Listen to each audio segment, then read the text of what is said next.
Hello and welcome to the Midmarket Summit 2022. History. There's been a lot of it recently. We have been in the eye of a storm. Everything in a state of flux.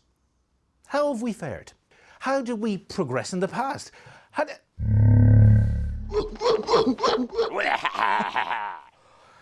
How do we progress now? How do we move forward and evolve? Well, it's not all doom and gloom. Technology is our instrument, our tool. It can help us prepare and overcome the challenges that lie ahead. In 2022, we listened to our partners and peers, customers and experts. Over 3 forums, we learned what they have gleaned from their experiences. That's what this Midmarket Summit is all about. The more perspectives we gain, the better the idea we have of what is before us. Each of us has a piece of the puzzle. All of us together has the bigger picture. We have put together the essence of those wide-ranging forums so that we can answer all those necessary questions. What do customers expect and how is it delivered? What do employees expect? How do we attract talent and hang on to it? What is the technology required? What are the best processes? How do we stay profitable? And how do we save the planet? In short, what do we know now that we didn't know before? How do we use all that knowledge to tackle the future and make the world a better place? Well, right here is a good place to start. But first, to mark this occasion and to honour your participation, SAP will plant a tree for every single individual attending today's summit. Do stay with us till the end and explore our 360-degree always-on platform. And now, a few words from Alain and Sandrine.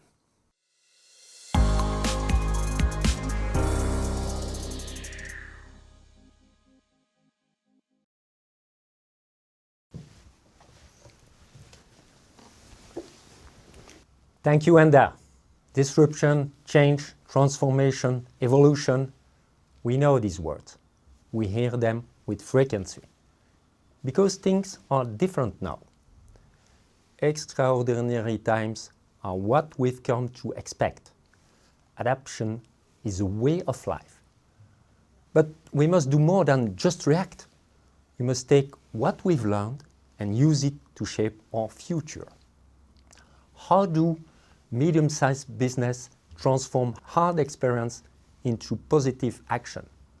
Well, we believe in communication, humans connecting, assemblies, councils, universities and parliaments, summits and forums, a meeting of minds. We've been doing it for thousands of years, gathering the best minds in one place, exchanging ideas and proposing solutions. Let me give you a concrete example. During our Customer Experience Forum, we talked to Pierre Charbonnel, Head of Digital at Oxbow. Oxbow is actually an outdoor sportswear company based in Bordeaux. Years ago, they wanted to reconnect with their customers in a qualitative way to remove pain points and add value to the customer experience. Working with SAP, they wanted to gain smart insights, build scenarios, and deliver hyper-personalization. Pierre had at first glance a startling statistic. Once implemented, their listed customer base fell from 600,000 to 400,000 customers. Sounds bad, but Pierre is delighted. 200,000 of their original customers were people who were not interested in their promotional emails in the first place. What they now had were active, engaged customers who engaged more and believed in Oxbow and everything they stood for. Quality over quantity. Customers who won't leave and are now cherished. 2022 has been a year of reflection on what has gone before and what is to come. it has also been a year for preparation and action. A year to get ready for what's next. Isn't that right, Sandrine? Yes, Alain. Since January 2022, we had 3 forums: Business Technology Platform, Customer Experience, Human Experience Management, meeting with partners and customers. We learned a lot and had excellent feedback. Customers, partners, salespeople and experts have come together to share their experiences and to address the challenges ahead. Over the next 90 minutes, you will hear highlights from our guest speakers. They touch on many issues: sustainability, data to value, hyper-automation, how to build a future-ready workforce, grow with automated HR, and redefine the workplace. And most importantly, how to deliver the best possible experience for our customers through intelligent commerce, omnichannel customer engagement, and a connected customer service. As a customer, you need to find the best software company that helps you through good and bad times in a scalable way. Your time is precious. The summit's purpose is to listen to what really matters, how they have overcome their challenges. I remember one customer who was running on our ERP and found out that they could also run its human resources department on SAP software. A partner who joined the event said that they found the right solution to scale up the business and offer more to their customers. This is why we keep investing in the summit and always-on platform. That's right. You're about to hear from a wide diversity of mid-sized companies from across Northern Europe. Enterprise engaged in water supply, sports, pharmaceuticals, climate companies, jewelry, components, and much, much more. These businesses took on the challenges of recent times, learned from them, innovated, and evolved. And they told us how they did it. They did it, Alain. RISE is key part of it. We have customers on stage who will share their transformation journey. What is RISE? Oh, companies are transforming their business to cloud more than ever. And RISE with SAP, a scalable ERP in cloud, is the answer to ensure customer agility, speed, and exceptional business outcomes.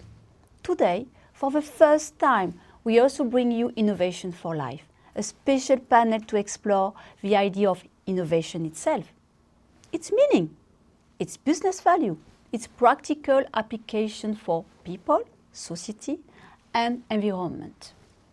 Businesses can move forward if there is an openness to innovate. Our guests will look to what was learned and how we can use that knowledge in the future. And we will be looking forward to our first in-person innovation forum in March 2023. The future starts now. Let's work together. Back to you, Anda.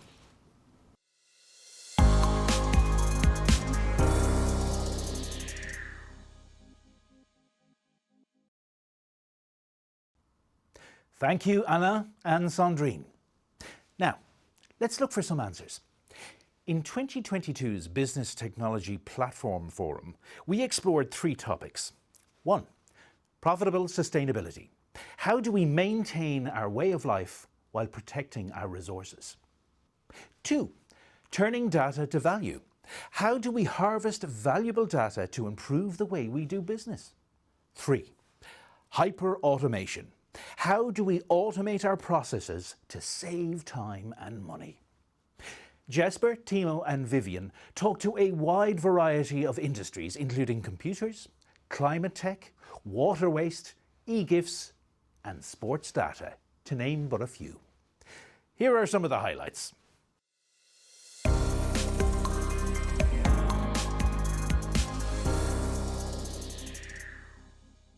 This was, a recognition that we were absolutely, delighted to hear, really, because it speaks specifically to our efforts in water management and the supply chain management to make it, more sustainable.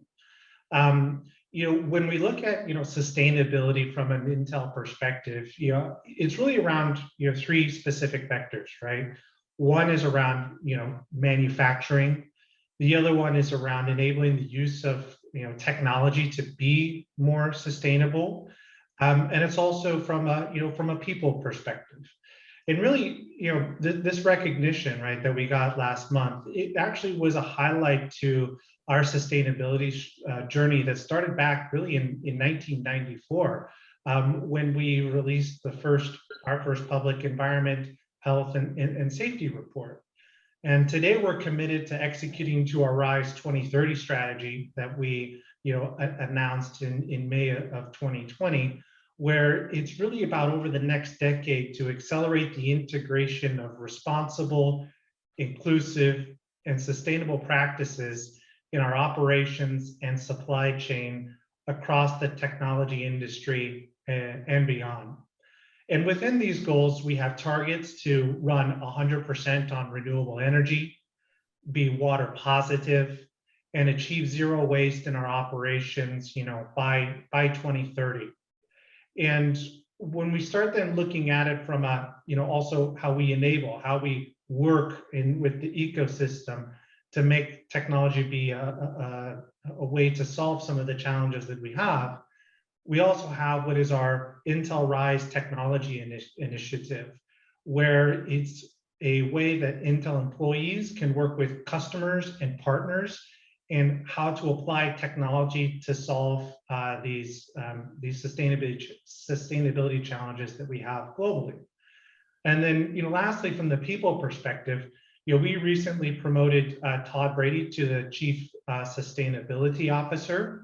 And then the other thing that we've done, and we've done it since 2008, is that we've also linked our executive and employee compensation to the corporate responsibility factors in our annual performance bonus. So this allows everyone to participate and benefit in meeting our sustainability objectives.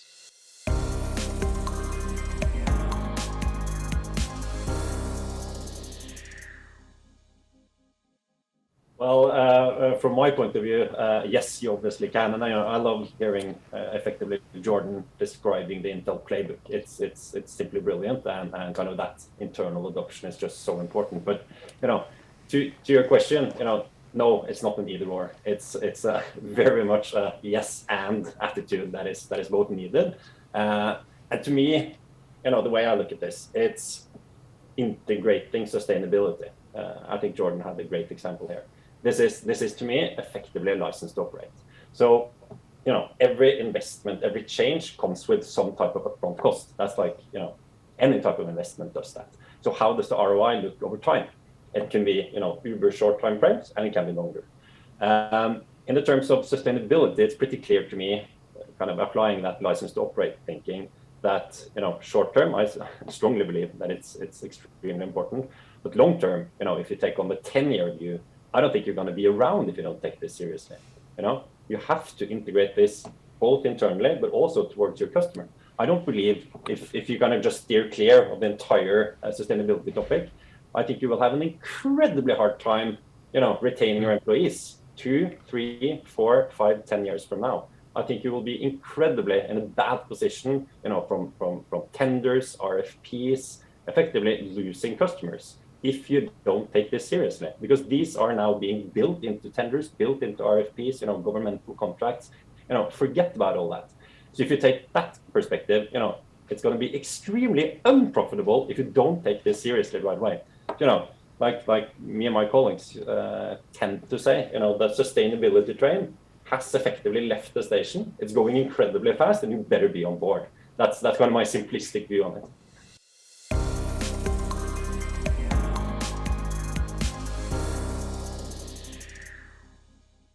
Well, one of the most recent examples is that we started combining data from our SCADA system with lab data and also ERP data, so that we can start monitoring our drinking water quality real time. This means that we have a real-time view on the drinking water quality of our production plants and water installations. So it means that people do not have to go into the sites anymore, take samples, bring them back to the lab, wait 5 hours, 24 hours, depending on what you want to test. So this is a very, very big advantage for Far East, and to be able to manage our drinking water quality much better and much efficient, more efficient than we used to be able to do.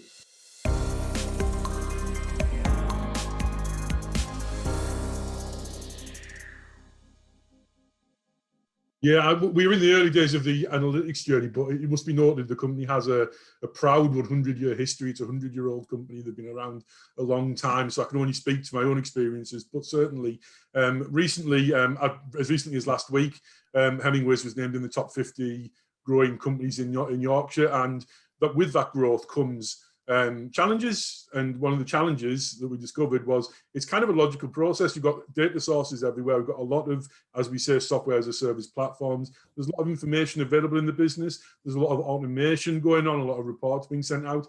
But you start to ask yourself, who's seeing the reports and who's generating the reports and where are the reports coming from? And is this as much as the best way to offer this? Is this the most efficient way of offering this? And it kind of, I suppose you reach a logical conclusion that centralizing that and providing the ability to analyze that in a more efficient ways. And yeah, by all means, it's a matter of not being intimidated by it, and also listening to the requirements of the people within the company, not necessarily people like me who are sitting playing with databases all day, but people who are interacting with our customers, whether they be retailers, whether they be just end customers, and saying, right, what do you need? What could you use to make your life easier?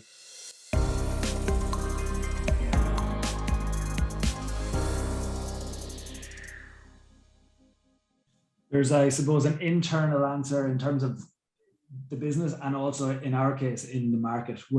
I'll start with the market side. We're operating in a very traditional area in equestrian sports. So from a customer point of view, or from a client point of view, there's a really big belief in art over science. So one of the problems we had to overcome, one of those challenges, is helping people to understand the value of data. At the very basis of everything that we're talking about, we're trying to continually educate our clients. So that can make it difficult. You know, you're actually trying to tell someone the value of something and then ask to be paid to do it. So you're doing that double, you know, you've got the kind of the double challenge of that. Thankfully, I think we've seen over the last 10 years, generally, people beginning to appreciate the value of data more and more as it becomes more and more part of our daily lives. So we haven't had that challenge as much over the last 3 or 4 years. I would say internally, the challenge, I believe so strongly in people, because the systems are not fully dependent on them, but the business and the systems work, of course, with people. So we've continued, I suppose our biggest thing has been continually investing in people to manage the data, to extract value, to be able to communicate that value to clients as well. So while I wouldn't necessarily say it's a challenge, it's certainly the piece of the system that I've been very confident the technology works, the technology runs itself, making sure that people can, I suppose, be part of that journey, help it to work, make it work, help that communication. That's been the piece I've really focused on.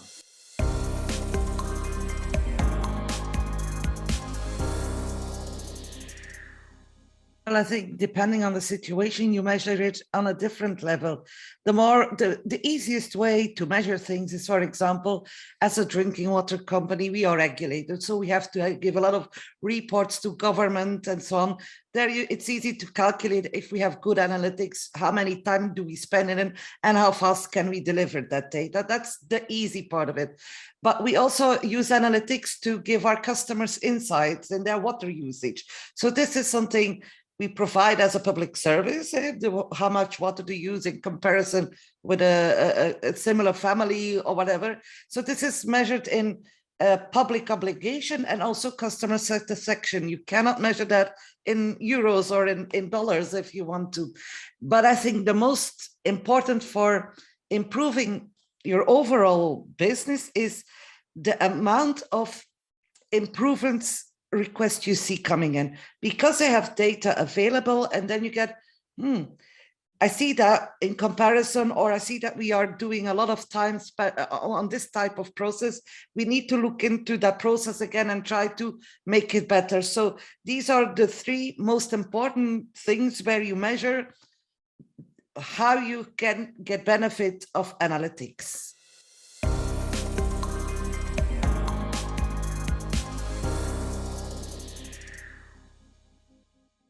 So what we've done at Evernext in the past 2 years and 2.5 years is to redesign completely our digital platform with the concept that the digital platform is an enabler to business. And as I say often, the digital is not an objective, it's a means to reach an objective.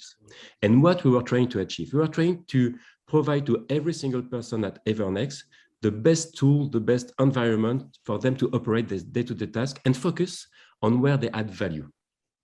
And another very important component of our digital strategy and our mission statement is that we want to enable productivity for our people, but also to enable a new range of services. We strongly believe that thanks to the technology, we can enrich the services we deliver to our customers today and prepare foundation to deliver even better services for tomorrow.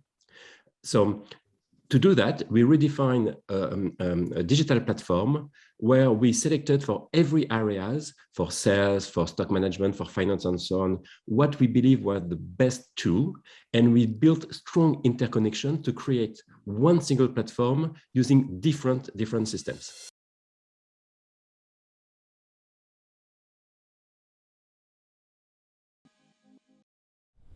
Well, recently I read a research that stated that while many occupations are not fully automatable, 60% of occupations have at least 30% that is technically automatable. That's something we really believe in, and that we've seen in practice through the implementation we did earlier this year within our group. We started rather small, but we believe that the capabilities of automation are rather unlimited. We think that's something that will be evolving automatically into this. Will be evolving into an automation with bots supported by humans. I believe it will always be a combination of the two. And I hope that within the next few years we can see also a bot supported by artificial intelligence. I think that would be a great improvement, so that to further increase accuracy of those bots, the intelligence of those bots.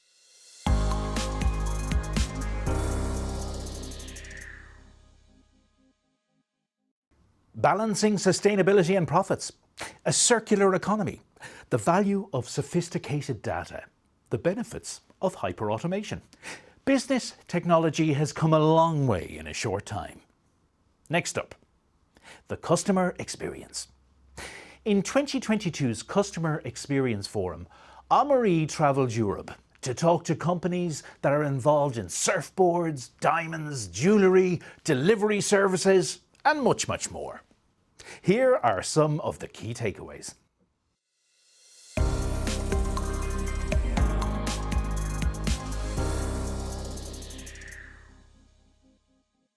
We use a lot of emailing, and I think it was a lot before. It used to be a lot about sending campaign to a lot of people, and obviously our inboxes are full and we don't read any emails. And we use a lot Smart Insights, for instance, which help us categorizing our clients and making sure that the only emails you're going to receive are the ones that are useful for you.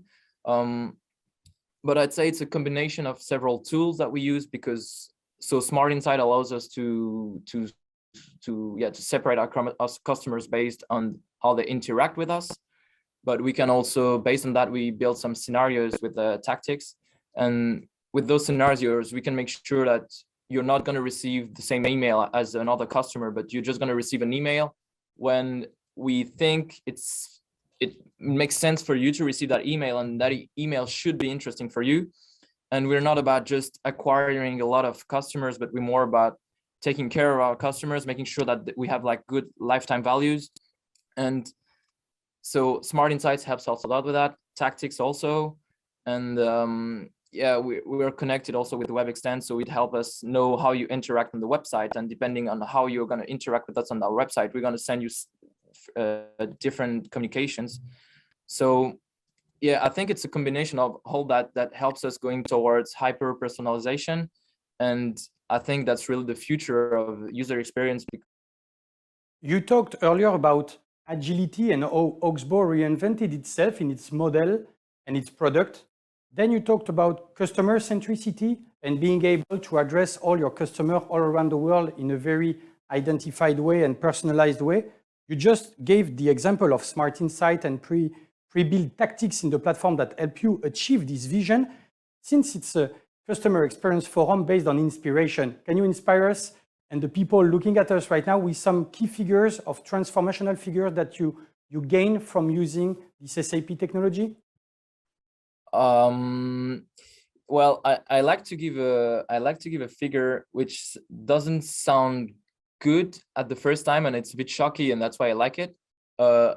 Since we're using all of those products, our customer base went smaller than it was, but because we went from I think 600,000 customers to 400,000, but we had 200,000 people in our database, in our customer base, that didn't care about the brand anymore, and they were just here because at some point maybe there was a coupon or something, and but they were like dead ends. And we are proud today that the customer that we have in our customer base are all active. So I take pride in having a smaller customer base, but a customer base that are interacting with us much more. So yeah, I think that's a key figure. And what I'd say is it's not important to have like a lot of customers if they're not qualitative, but it's better to have like a smaller base with people that are here for a reason, and they know your brand, they know why they're here, they know the benefits of being here, and you're cherishing them in a way that they won't leave you, and they were going to consume the products and everything.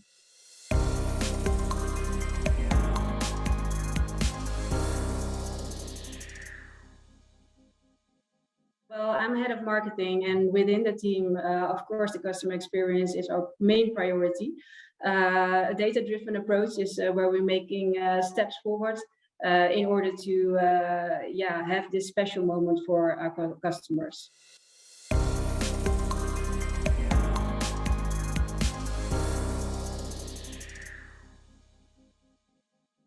Well, by implementing the SAP tool, we are able to be even more personal and relevant within that experience.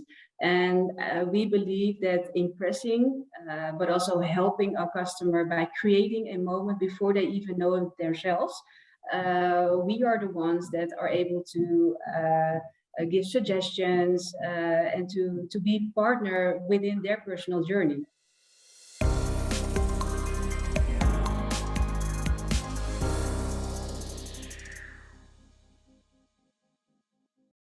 Well, the aim of our strategy is actually to understanding today's changing consumer and create individual customer journeys.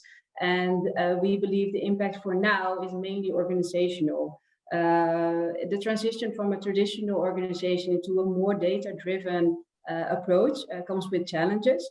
But we now already see the impact by, in the way of thinking, doing, and being in a more customer-centric way pushed by data. And that is an achievement, I believe, what we all do is needed in order to make the next steps. So we are not there yet, but I believe nowadays the customer engagement technology develops most organically over time, and that also happened at Hassan. But now is the time to make the next step in the customer experience. The first impact could be defined as the organizational change, which is of course the most important one. to start with.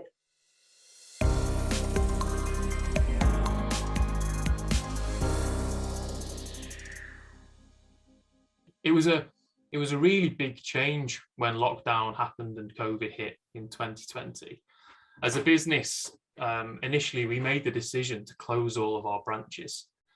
We have branches across the UK, and instantly overnight, all the doors closed. We went away as a business and worked really hard on how do we serve our customers digitally? How do we give them the same proposition that they would have if they walked into one of our stores and spoke to one of our agents or branch managers through the web? The web business was relatively small at the time. And so we went away, we worked on things like click and collect, a really safe, contact-free click and collect and delivery model. And after a couple of weeks, we reopened our business and the website and instantly saw a huge amount of growth. Our industry, being tool hire, really benefited from COVID, I'm not going to lie. People were stuck at home doing DIY, they were doing gardens, they couldn't go on holiday, they couldn't travel. So a lot of people were working on the house. And we saw a huge increase in traffic, in customer demand, and in general sales through our digital channel. So there was a lot of work that went on behind the scenes to make sure that we could work safely with our customers. We could deliver to them safely. They could use a contact-free click and collect, but also trying to answer a lot of questions. There was a lot of uncertainty. We introduced things like an artificial intelligence chatbot to answer questions. We increased our customer experience team through our live chat. We increased our offering to our customers to make sure we could give them as much as possible. So lots of changes to the business through COVID, but really it was a big push towards digitalizing what we already had.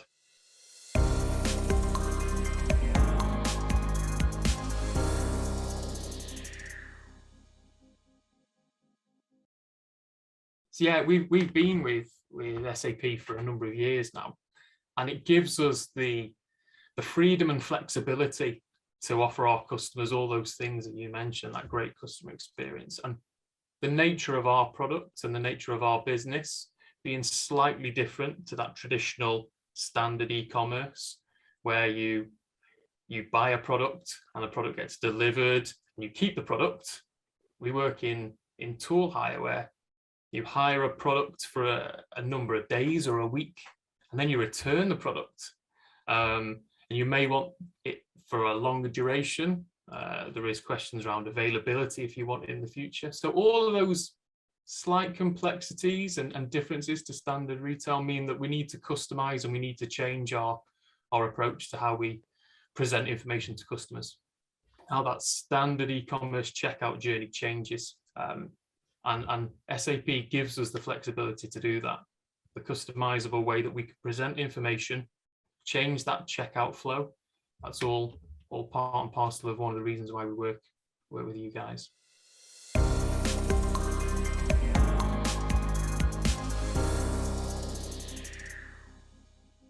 Yeah, it's a good point. I think the fact that we grew so much in lockdown and through the COVID last 2 years, that wouldn't have been possible without SAP. So all of that growth that we've experienced, I mean, I look at the numbers versus 2019, we are 160% up versus where we were. A huge amount of growth that's sustained. Our share of business internally, the digital side of the business, has grown and continues to grow, which is really exciting. And SAP is definitely part of our growth plan for the future. So upgrading our platform is definitely on the roadmap to give us, as you say, the agility and the flexibility to make sure that when we need to make changes and customize, we can do it as quickly as possible and give the customers that great experience. Thank you very much.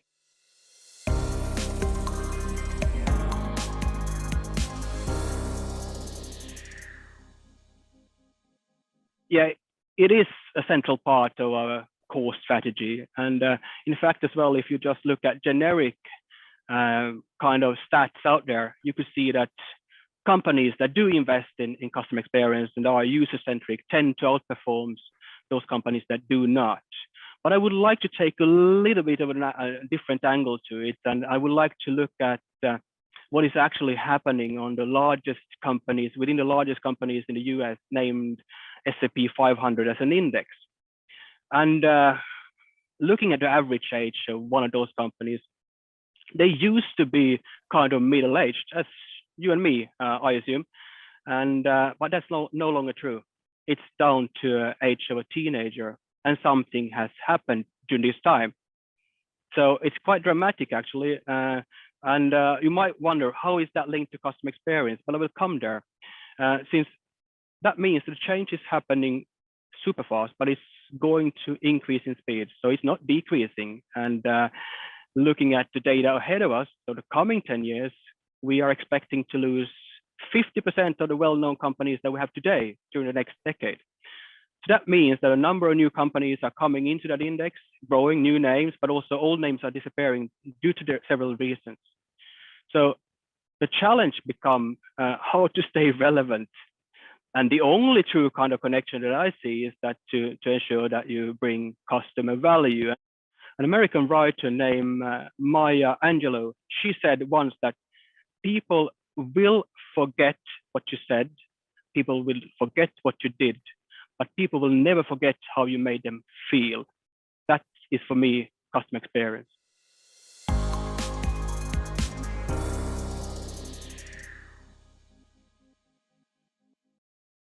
Increased profits in a time of great change?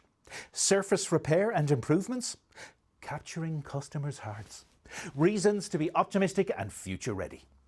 With the right processes and happy customers, we can tackle anything. But we need something else as well.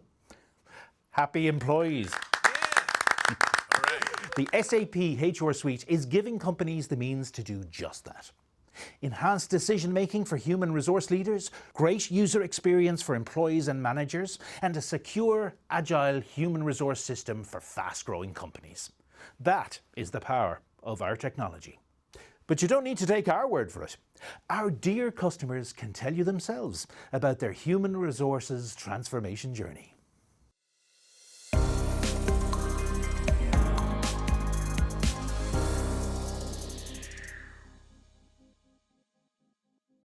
Well, first, the challenge, as always, includes engaging different stakeholders.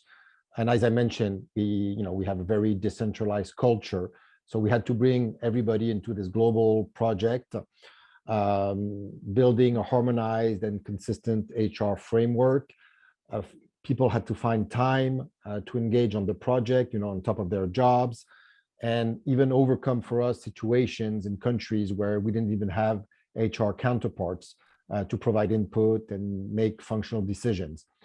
So I think a lot of companies are facing these challenges, which we knew we would face.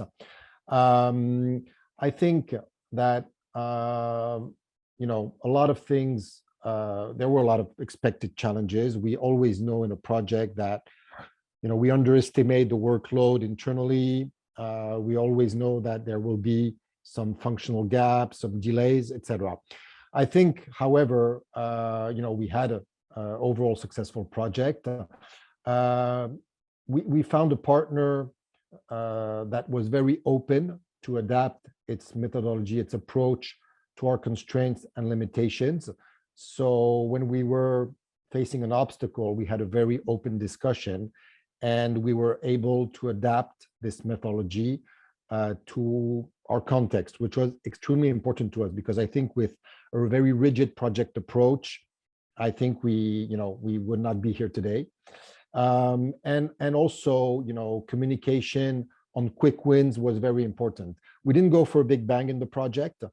We had a first step, which was to implement our core HR, which was really the foundation for our payroll, because it's the master system that will then drive data for payroll, and of course the core system for our talent processes. So core HR came first. Once we were able to communicate on that first success, then we elaborated on the different successes we had. And I think progressively the HR teams and the end users really saw the added value of this project.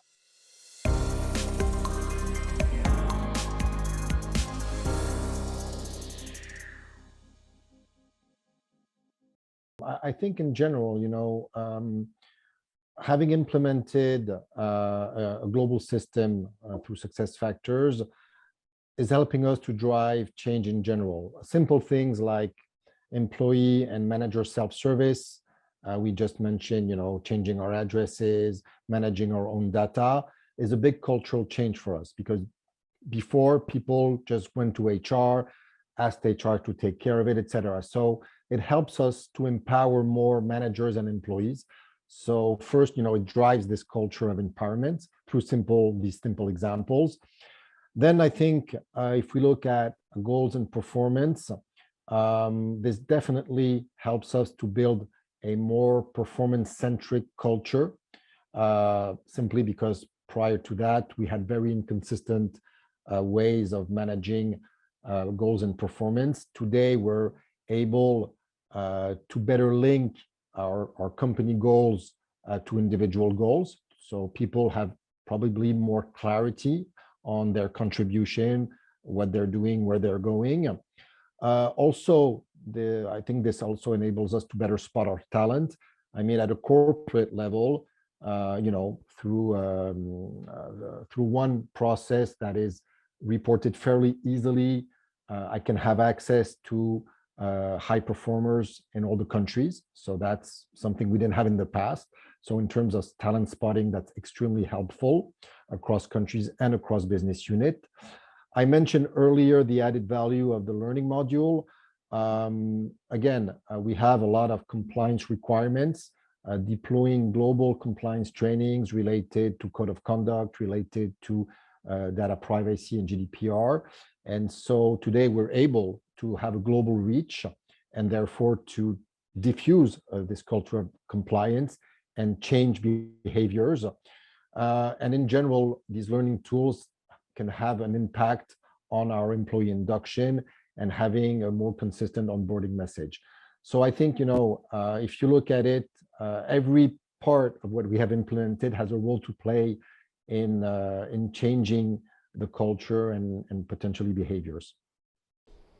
Well, I'm very excited about implementing the learning module.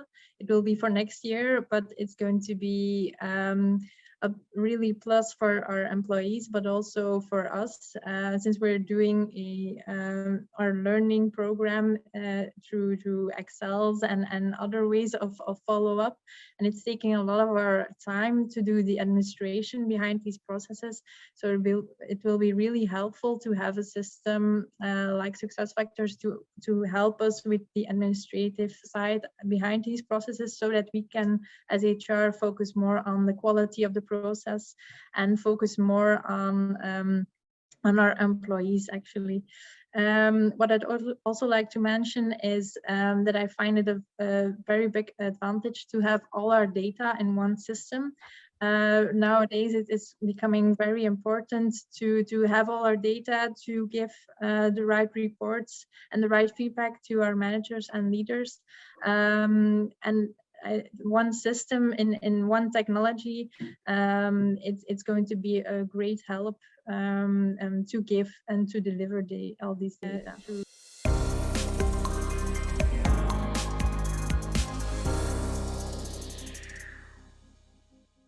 So that we can. No, it is not, and it's not something that we've really done on an HR side before. And so it's important to understand that we're undergoing not just a system transformation, but we're also undergoing an HR shared service transformation. So within the past couple of years, we have started building an HR shared service team in Sofia, Bulgaria, and then another one in Mexico City and Brazil.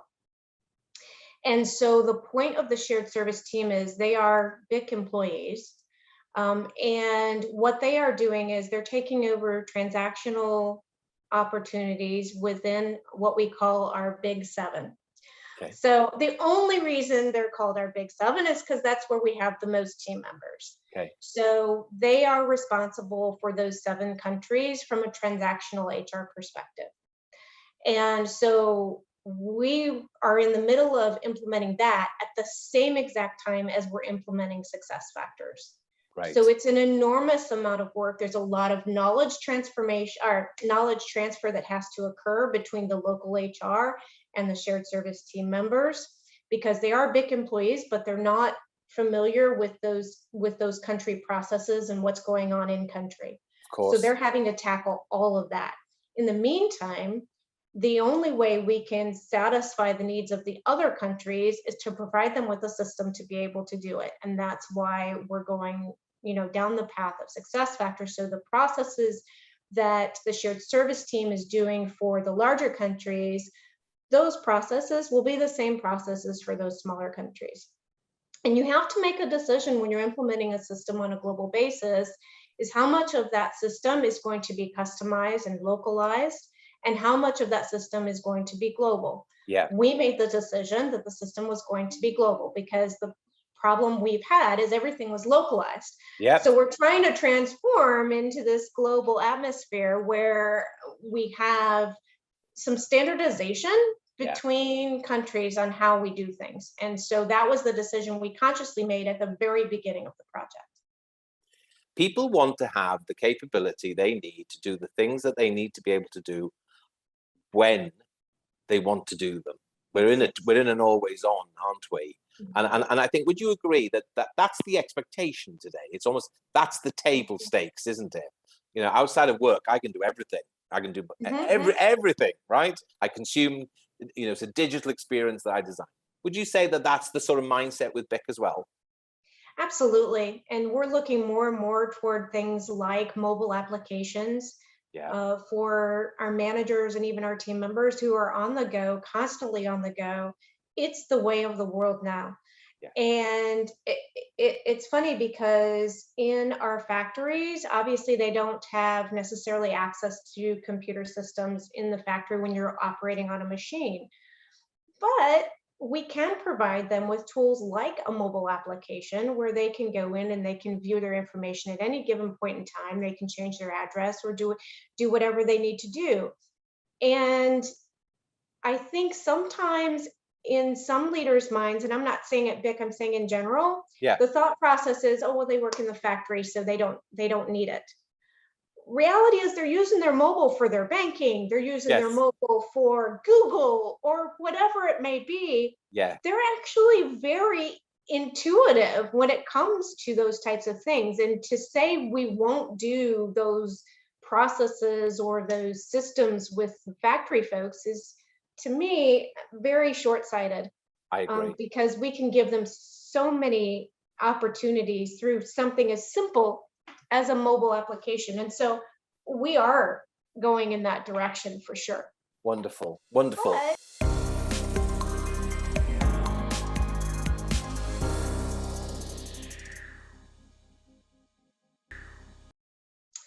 I would say the first one would be never underestimate the resources required to do a transformation. I think it is very easy to say on the surface, this looks like a big project, but we can manage it, 50% of your time here, 50% of your time here. Yeah. That is not the case. And if you do not have the resources, then you will not be able to meet your deadlines. It's going to become an enormous stressor for your organization, and you want to avoid that. So try at a minimum to really look at what your end state is and really build the resources around it. Not just, and this is important too, not just for the project implementation itself, but also when you go live. Yeah. Because there's a whole body of resources that are required to get this, to sustain it. Yes. Not only sustain it, but then look at opportunities for further enhancements, etc. But don't underestimate the work that's involved in that. Yeah. Because with any system, there are going to be pieces of that puzzle that are very complex and that require a certain type of skill set or multiple skill sets. So that would be one on the resource side. Okay. The other one would be on the change side. And it is, when you're doing this type of, for us, it was going from Excel set spreadsheets to an entire system. Okay. So this is a massive change when you're talking about team member self-service, manager self-service, HR self-service. The change management involved is enormous. Yeah. And really reach out to your peers, reach out to other people, SAP, your implementation partner, as many people as you can to get feedback and understanding of how they did their change management.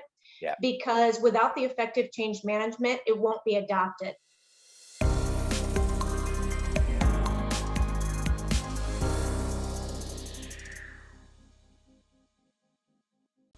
I think what plays an important role within the phase that we are now with Trespa is that we would like to align our HR strategy with our business growth strategy. So in order to do that, we wanted to facilitate a growth culture, a high performance culture.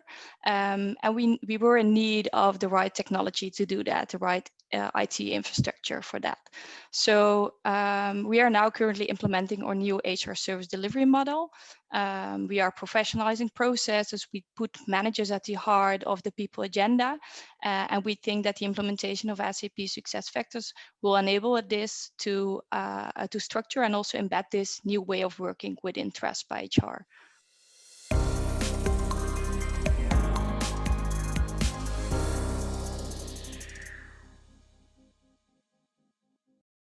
Yeah, so I think for me, it's not one piece, but it's the fact that SAP SuccessFactors covers the full process from hire to retire. So we wanted to have professional, integrated and compliant data. We wanted to have our people processes according to best practice, but also like suitable, workable for a complex international organization that we are as Trespa.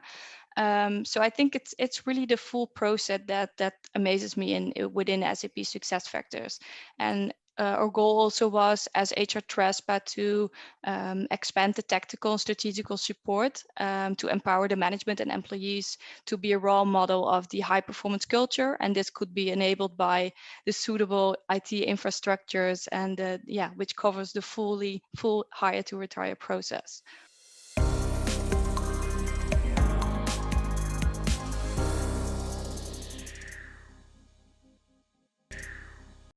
Yeah, I'm going to sound like an echo here because exactly the same. You know, we had zero control over our data. We didn't know what individual sites were doing. It was kind of a bit of a free-for-all, bit of a Wild West in terms of the processes certain locations were following. So to have that, as you say, centralized, one source of truth. You know, hire to retire, exactly that. We see the candidates coming through onboarding. You know, before we had this system in place, our main source of recruitment filing was people coming into store and dropping off their CVs. So, you know, to move to an automated system where we can follow someone's journey right from visiting our jobs website, following that journey through even onboarding into their job, their job history, you know, linking their KPIs and performance to the remuneration decisions. It's a full package. We now feel like we have control over our back office function, and that enables the leaders to make really more strategic decisions based on what the company is doing. You know, they can see the financial data, they can see the HR data. It's all in one place. Hopefully, the decisions they make are then based on better information.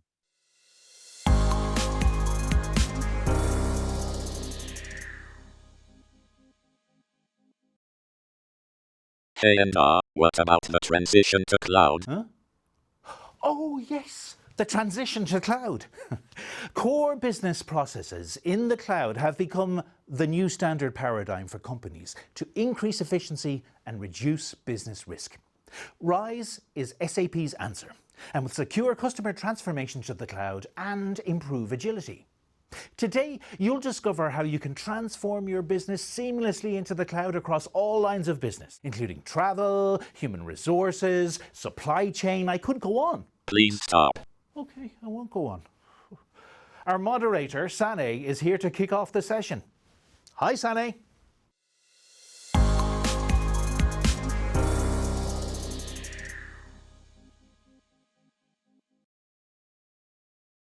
Thank you, Enda. I am excited to be here with our guest speakers today.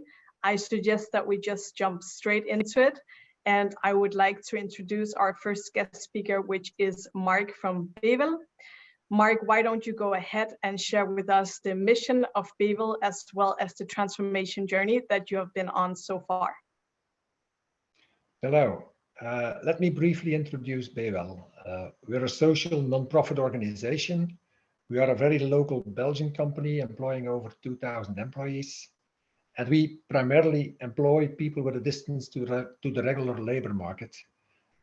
As a business, we serve various industries with a broad offering of added value services. In the past, Bevel was primarily focusing on providing employment for the employees. In our recently adjusted mission, we have set two very clear ambitions. First, we want to become the absolute champion in developing people with a distance to the regular labor market. So development becomes our core business. And secondly, we want to become the most renowned and the reference social enterprise in Flanders. Now, to do so and to support this mission, we started a while ago our modernization and digitalization journey. First, we rolled out the digital workplace based upon the Microsoft 365 cloud offering. Last year, we technically migrated our entire SAP ERP landscape to RISE Private Cloud. At this moment, we are exploring and rolling out the new Fiori user interface, embedded analytics, and a bunch of small process optimizations and new functionalities in S4. Okay, thank you very much, Mark, for the introduction. I will come back to you in a bit with a few more questions on your transformation to S4 Private Cloud. In the meantime, I would like to introduce Bart from ADP Safegate. Bart, why don't you go ahead and explain us a little bit about what you do as a company and also the business benefits that you have achieved by transforming to S4 Private Cloud. Okay, so ADP Safegate, so as a company, we are active in the aviation industry and we focus on airports. So we deliver projects, products to more than 2,500 airports distributed over 170 countries in the world. So a very, very international business. The solutions that we have include, for instance, the lights for the runways. We have docking solutions for the aircrafts, but also complete management solutions for the operations that take place on the airfields. Now, the benefits of moving to the private cloud edition of SAP. So we wanted to have a full cloud solution because we have a cloud-first strategy for all business applications. But for the ERP, we want to have the full customizing or configuration possibilities that you typically find in an on-premise solution. And the offering of SAP, the private cloud edition, is quite unique for that. And that allows us, of course, to configure all the processes that we have in an optimal way. For instance, now we have streamlined all the intercompany processes for over 25 countries. And we are getting the benefits out of that. That's really impressive. Thank you for sharing, Bart. Now, our last guest speaker, Dimitri, we are glad to have you with us here today. So Dimitri, please let us know. We hear a lot about RISE with SAP from our partners, from our customers, and of course, SAP itself. Dimitri, as the expert, can you explain us what RISE with SAP really is? Yeah, good morning, Sana. And before I answer this question, let me maybe start by reiterating that the strategy of SAP hasn't changed a lot over the last years, which I think is a good thing, right? So it's all about making every customer an intelligent enterprise.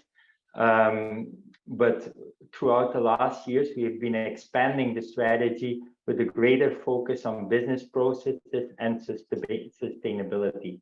I think it's safe to say that SAP now offers the most comprehensive cloud portfolio in the industry. This is tightly integrated based on a common data model and a consistent user interface. I always say that RISE with SAP is then the vehicle to get you there. It offers a subset of solutions, obviously with S/4HANA Cloud at the core, plus the services and accelerators needed to get your journey started to become an intelligent, sustainable enterprise. And this regardless of your point of departure. And I add that because we see a lot of customer journeys nowadays. Customers who go in a full holistic transformation in one go, but you also have customers who want to do a technical migration with us to the cloud, so that they already can start taking benefit of the model. And since the official launch of RISE in February 2021, which is now 20 months ago, we have already 2,400 customers opting in for RISE with SAP, and we see a tremendous growth every day, because every time SAP launches something big, everybody's really looking, the partners, the customers, like, is this really real? Is this to stay? While now I think everybody realized there is no plan B, this is the plan A. So everybody, and we see really a snowball effect nowadays in our customer community. Okay, thank you very much. And Mark, as I said to you before, I would come back to you, especially also because I am aware that Bebel was one of the companies to jump on the opportunity to go on S4 RISE to begin with. I am curious to know what were the business drivers that made you move towards S4 HANA Cloud? Yes, of course. Maybe important to know is that the primary business driver for Bebel is that our board and management team have a firm belief that standard and leading cloud solutions are the only way forward. We as a company want to embrace the future with latest available technology from market leaders such as SAP and Microsoft. This to provide the organization a stable and scalable platform for future growth and primarily innovation as well, coming almost out of the box. Another business driver was scalability. With a subscription-based or cloud-based subscription model, we can easily adjust to changing market conditions and business requirements. In our particular case, we were also able to significantly reduce the total cost of ownership for many of our applications, and also for S4, because we were able to reduce, let's say, the number of service providers in the overall service model of our SAP environment. Yeah, that makes sense. Thank you very much for sharing this. I just want to take a brief opportunity as well to touch upon other business applications as well, because Bart, you and I, we had a discussion last week where we saw that ADP SafeGate has chosen several other business applications from SAP. I wonder if you could please share with us which ones, and also the advantages that you're seeing of running a full landscape from the same vendor. Yeah, so we have, as company, cloud-first strategy for business applications, and gradually we made the selections, and in the end we have implemented quite a lot of solutions of SAP working nicely together. So it starts with SuccessFactors, and that we are using for the employee management and also the performance management. And we have the CRM suite of SAP. We have also implemented CPQ, which is for the quotation management. Concur for the travel expenses, and then of course as cornerstone the ERP at the private cloud edition. Reason for standardizing on SAP is that all the integration comes kind of out of the box. There is always a little bit of work to make the interfaces, but because it's native SAP, the applications speak well to each other, and that brings a lot of value. For instance, if we have a new product or a change in the price, we update the ERP, and automatically it flows to the CRM system or the CPQ system, so that all the sales offices are using the right pricing information, the right product information, etc. Similar scenario, for instance, for onboarding and offboarding employees. So just updating it in SuccessFactors, and it ripples through the whole landscape, whether it's in Concur, whether it's in the ERP, etc. So this brings a lot of value, and because it's all native SAP with a very limited cost to integrate all of that. That's really good to hear. And indeed, I would say that the whole is definitely more than the sum of its parts in this case. So Mark, we had a discussion as well before, and I know that Bevel has other business applications on their roadmap. Could you share a little bit more about that? And I wonder as well if you have any good advice to other companies who are in the selection making process when it comes to choosing new business applications. Yes. In parallel with the conversion of our financial and logistical processes towards S4 private cloud, we have one major program on the roadmap. We are currently investigating to which degree SuccessFactors can enable and support Bevel to become the absolute champion in the development of our workforce. We firmly believe that for our type of company, a best-in-class approach is from different angles the best solution. This way, we can limit the number of applications and service providers to manage. We can limit the number of interfaces and related upgrades to manage. We can offer similar user experience across platforms for our users, so many advantages. Of course, it helps a lot that SuccessFactors is a leading HCM solution, which most likely will cover all of the requirements today and beyond tomorrow. Giving advice to other companies without knowing their context is difficult, but I can only share what works for Bevel. A best-in-class approach can bring a lot of value and advantage if you're willing to adapt and align your standard processes with standard innovative solutions from leading software providers. Thank you very much. I think that there are many companies out there who are also watching this panel right now, which will take benefit from the good advice which you're sharing.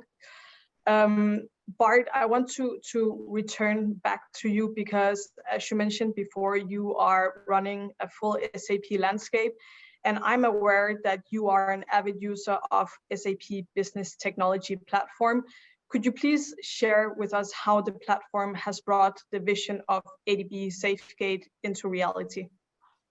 Yeah, so we are using the BTP platform to run all our interfaces and all our integration on top of it. And next to the BTP platform, we have also activated or are also using the ALM platform to monitor all of that. So in one central place, we have all the interfaces running, and on the other place, we have everything being monitored. So that gives us the advantage that we have only one place to look into if we have any problem with our solutions or any problem with the integration. So this is very efficient for us to work like that. Okay, thank you very much. We are approaching the end of the panel. So first of all, thank you very much for all your trust in SAP and also sharing your journey with us here today. Just before ending the panel, I want to ask you, Dimitri, please tell me what, in your view, are the key reasons why customers choose RISE S/4HANA Cloud? Thank you, great question. So first of all, it's a service delivery model. We offer one contract, one SLA, where we take care of operationally running your SAP system for you, which then brings that you can focus on the business process redesign and focus on transformation and enabling new business models to stay agile and competitive in your market. And we can do that with you, or our broad vested ecosystem can do that as well. Secondly, it is lower risk.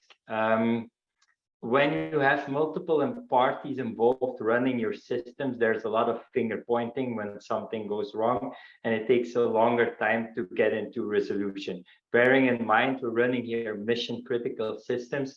I don't think that is something you want. So with this one contract, one SLA, we run it for you. There are no discussions. It's SAP running SAP. We provide also a target architecture.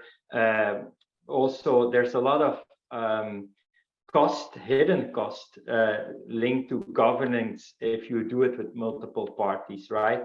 Then the other thing is security. We take a lot of pride in the security hardening steps we do when we provision our system, and that is, I think, also something what keeps the CIO awake. So, and then the last thing is all about reducing the complexity. I think through standardization and reducing the complexity in business and IT processes, higher automation and efficiency can be achieved. And the impact of this complexity reduction and a simpler operating model is often also next to having a more agile operating model, is also achieve a lower TCO, which is, I think, also very important to our customers nowadays, more than ever. Yes, thank you very much, Dimitri. And indeed, I can recognize a few of those things that you just mentioned in the stories as well from Mark and Bart. With that, we are finalizing the panel for today. Thank you for joining the panel, and I will head back over to Enda. Thank you.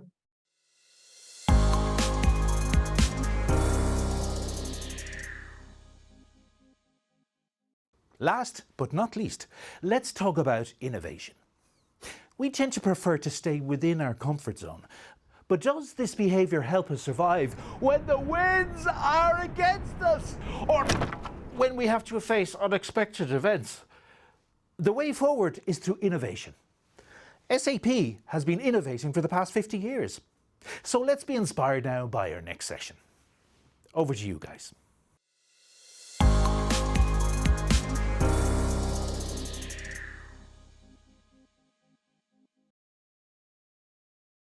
What we have seen today was truly inspiring. Demonstrations of the power of the technology, customers addressing their current concerns, and bright ideas with SAP solutions that are available and affordable. Customers transforming their business to the cloud with the scalable ERP in the cloud, ensuring agility, speed, and exceptional business outcomes. Customers using the business technology platform for sustainability, data to value, and hyper automation. Customers building future-ready workflows and redefining the workplace. And all the customer experience with omnichannel customer engagement, connect customer service, and intelligence commerce. All these solutions and tools that enable us to tackle the present and plan for the future. And we all know that planning ahead is so vital because we need to be prepared. We don't want too many surprises. However, planning for the future is not easy because the future is by nature uncertain. No one can perfectly predict what it will bring. Abraham Lincoln, the 16th President of the United States of America, once said, and that was referenced by Alan Kay and many others, by the way, the best way to predict the future is to create it. Thus, planning is crucial, and we are to better anticipate events, opportunities, desired success, and probably the odd future failure, which we can learn from, right? So, planning for tomorrow means being able to innovate. Innovation is that ability to stay ahead and sometimes create what has never been created before. Innovation is now more affordable than ever. It helps you reach those goals when the wind is against you. With the right support, the right partners, and the right innovations, you will succeed. If the ecosystem is strong, your business will be protected and thrive. Speaking of innovation, I'm always inspired by Steve Jobs. You can't ask customers what they want and then try to give that to them. By the time you get it built, they will want something new. Innovation is about being ahead of customer needs. Innovation is about combining multiple ideas, multiple objects, and creating a new idea, a new object. That's the way innovation works. Innovation is not reserved to a small number of individuals. Everybody can innovate. And in fact, everybody is innovating. For instance, and coming back to Steve Jobs, smartphones are only about 12 years old, but they have revolutionized the way we use Not just phones, but cameras, camcorders, audio recording systems, and the way we consume TV, videos, music, games, and many more. 12 years ago, we carried all these gears around, and thus we kind of auto-limitated us. Today, everything is feasible with one and only one device in our pocket. Innovation is what has inspired and moved SAP for the last 50 years. And it still does. From R1, the very first real-time operational system back in 1972, to SAP HANA in 2010, and SAP S/4HANA a little bit later, from mainframes to distributed cloud systems, SAP have never stopped to innovate for our customers, partners, and ecosystem. To give you an idea, SAP invested more than 5.19 billion euros in 2021 in R&D. In EMEA North, we have thousands of partners from small to large ready to help you. On this platform, you'll find more than 150 success stories for you to get inspired and get confidence in the ecosystem. The ecosystem is the key to your innovation, now and on the long run. Nevertheless, in that sense, and following Albert Einstein, who once said, innovation is everyone's responsibility, not just R&D. That's why we will soon be hosting a fantastic one-day physical event, specifically designed for you, our customers. This event is called the Innovation Forum and will take place in March 2023. We are currently preparing the agenda and a very special venue for you as we speak, so that you can live through an unforgettable experience north of Paris, a 19th century chateau that has both a very modern and historical character. During that day, you will get to know what innovation really means at SAP. You'll meet thought leaders, world-renowned speakers will talk about innovation in their respective domains, fields, industries. And you'll be able to interact with your peers from the EMEA North region. The main theme of Innovation Forum is Innovation for Life. Innovation for Life puts the planet back at the center of our thoughts and actions. This is a very large theme, so we have divided into 3 main topics. Innovation for people, where the people, human beings, are our focus, not forgetting, of course, the wider theme. Innovation for society, where we concentrate on being a group, a company working within a society to make the world work better for us all. Innovation for environment, where our global surroundings and our immediate vicinity are at the center of our explorations, while keeping the human beings and wider society in mind. These 3 topics will be the red thread of our day. Every exhibition in a 240 square meter room, every experience and every conversation will focus on these themes. We look forward to welcoming you in March 2023 and delivering you this unmissable experience. And by the way, why not make your own contribution? Should you wish to do so, please use this QR code. Remember, each of us has a clear role in creating a better future. Thank you, Sandrine. And now, back to you, Enda.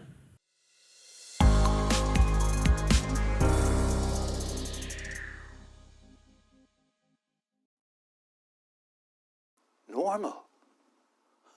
Looking back, learning, being in the present, looking to the future. Armed with the right tools, we can achieve so much. Profitable sustainability, turning data to value, hyper-automation, happy customers, a happy workforce. To find out more, why not go to our Always On platform, where you can browse through more content, listen to our experts, hear customer success stories, enjoy exhibitions, book a meeting, and so much more. SAP have listened. We've talked to our customers, business people, and partners. We've all learned. We keep learning. We innovate. Knowledge and wisdom are power. Ideas can move mountains. It's up to us. Let's shape tomorrow together.